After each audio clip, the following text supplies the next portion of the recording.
ஒரு நாள் ரெண்டு பசங்க ஃப்ரெண்ட்ஸ் இருந்தாங்களாம். அவங்க ஒரு காய்கறி தோட்டத்துக்கு போய் யார் ஃபார்மர் கேட்காம நிறைய காய்கறி தீர்ந்துட்டு வந்தாங்க.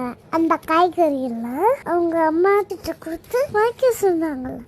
ஒரு பையனோட அம்மா நல்ல டேஸ்டா செஞ்சு கொடுத்தாங்களா, இன்னொரு பையனோட அம்மா கசக்குற மாதிரி செஞ்சு கொடுத்தாங்களா. அதை சாப்பிட்டுட்டா அந்த பையன் ஏமா கசப்பா இருக்குன்னு கேட்டாங்க.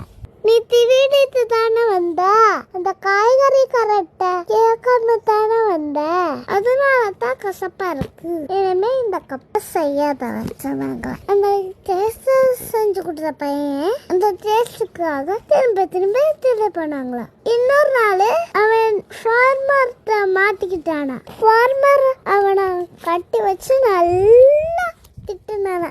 இதுல இருந்து என்ன தெரிஞ்சு போனா, இனிமே யாரையும் கேட்காம வாங்கக்கூடாது, அதை தான் தெரிஞ்சுக்கணும். ஓகே ஓகே ஓகேயா? ஓகே.